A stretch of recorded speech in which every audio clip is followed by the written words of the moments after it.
Halo semua, jumpa lagi bersama saya Haikal Rusli atau biasa dipanggil dengan Coach Haikal. Senang sekali rasanya bagi saya bisa kembali share kepada Anda di e-training NLP Coach. Nah, video kali ini kita akan belajar lebih mendalam mengenai sejarah ya. Eh, Lebih khususnya nih hal yang mendalam dari NLP ya, baik itu lika-likunya gitu ya maupun penerapan dan perkembangannya ya, baik itu untuk karir Anda, hidup Anda maupun untuk bisnis Anda ya. Nah, sebelum mulai ya, ada ungkapan yang mengatakan tak kenal maka tak sayang ya. Ini sekilas tentang profil saya, nama saya Haikal Rusli ya. Ini berbagai certified yang saya miliki sampai saat ini dan ke depan akan terus bertambah ya, sehingga pengalaman dan pembelajaran saya akan semakin luas dan mendalam ya. Dan besar harapannya agar bisa lebih menerapkan dalam hidup saya maupun dalam perkembangan ya kemajuan diri Anda.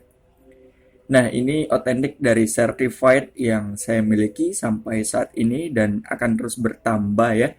Nah, selain itu ya, saya juga sebagai seorang penulis ya, saya menulis beberapa judul buku ya, di antaranya ada Kisah Sukses dengan NLP, Art of Beautiful Life with Hypnotherapy, ada 369 cara menjadi seorang hipnoterapi ahli, ada Handbook NLP Fundamental, ada Sisi Lain Sang Hipnoterapis, ada Money Mindset to Freedom, yang menjadi buku viral tersendiri ya, dan ada Money Mindset in Action, dan ada buku tentang ubah hidup Anda dan jadikan itu kenyataan.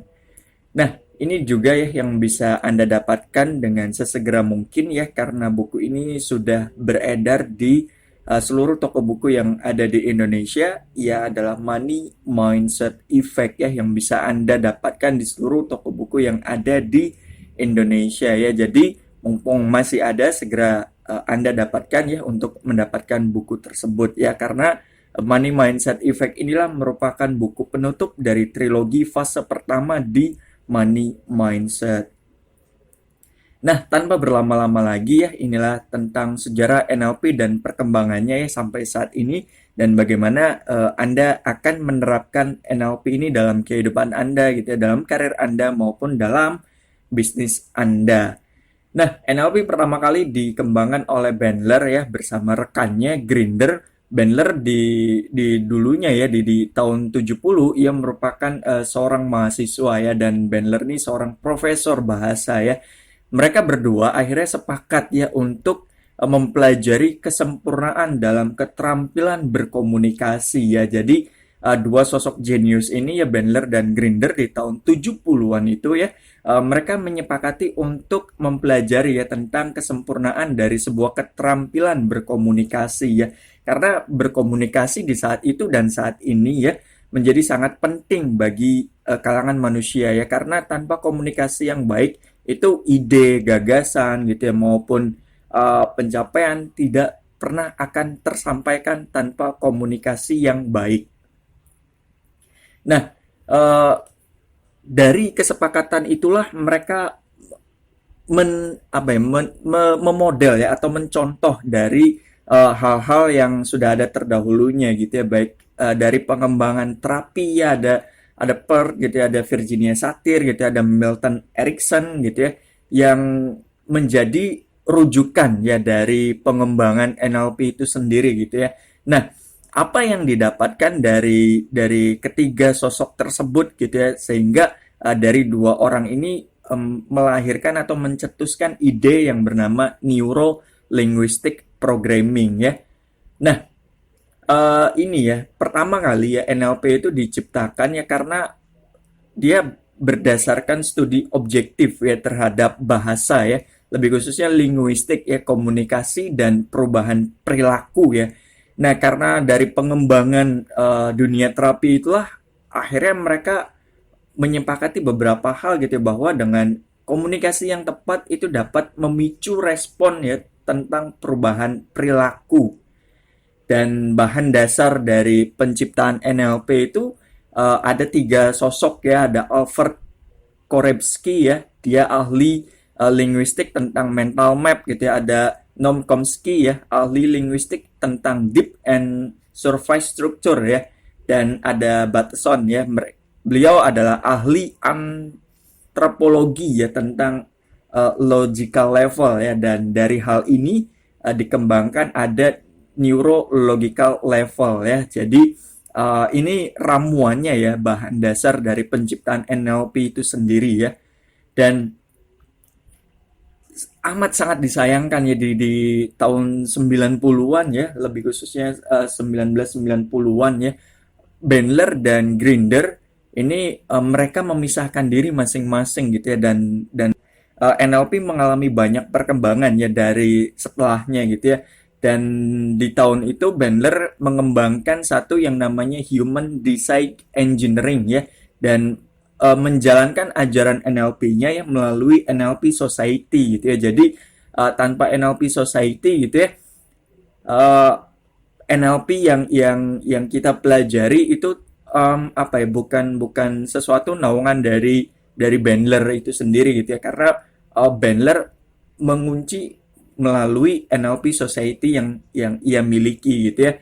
Dan Grinder pun mengembangkan satu teknik yang namanya New Code ya, dan mendirikan NLP Academy di London gitu ya. Nah, hal ini sangat-sangat disayangkan gitu ya, dan kemudian lahir beberapa pengembangannya gitu ya, kayak Anthony Robin gitu ya dengan Neuro Association Conditioning-nya gitu ya, dan berbagai tokoh-tokoh lainnya yang mengembangkan NLP ya, baik dalam kehidupannya gitu ya, baik dalam karirnya gitu ya, baik dalam bisnisnya gitu ya. Mereka mengembangkannya secara masing-masing gitu ya. Penerapannya pun memiliki ada persamaan dan juga ada perbedaannya gitu ya.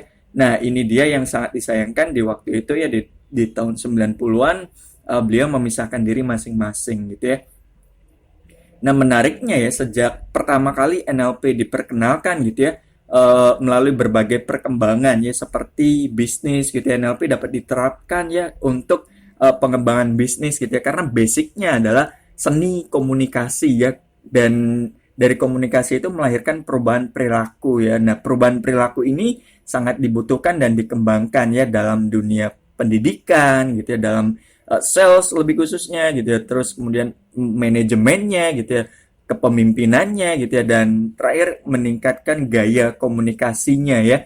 Dan perlu diketahui gitu ya, satu kata ya itu dapat menembus ya jutaan kepala ya, dibandingkan satu peluru gitu ya. Artinya bahayanya satu kata itu jauh lebih dahsyat dibandingkan sebuah peluru gitu ya, karena memiliki banyak peluasan makna gitu ya, memiliki banyak arti di dalamnya gitu ya. Satu kata memiliki banyak arti dan banyak responnya gitu ya, dan hal inilah yang menjadi fokus dari NLP gitu ya, dan masih banyak lainnya gitu ya yang bisa kita terapkan ketika kita berhasil mempelajari NLP gitu ya, lebih khususnya dalam NLP coaching gitu ya. Nah, seperti apa lebih jelasnya nanti akan dijelaskan di video selanjutnya gitu ya.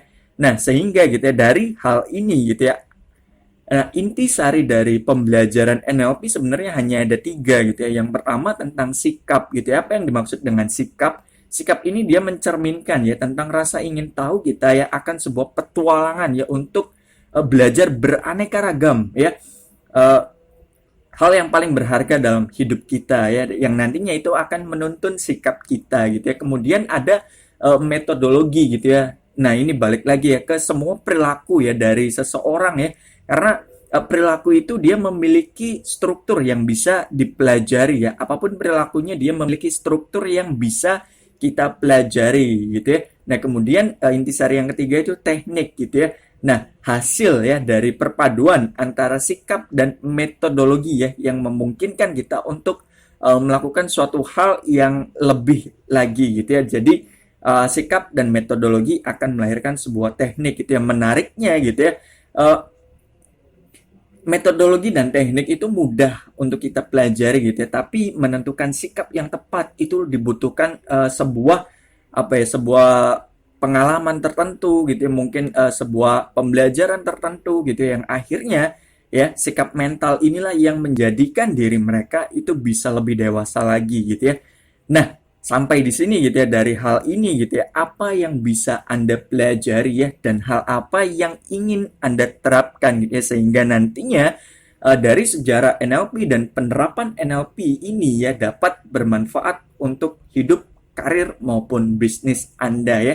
Sekian dari saya, nama saya Haikal Rusli, sampai jumpa di video berikutnya.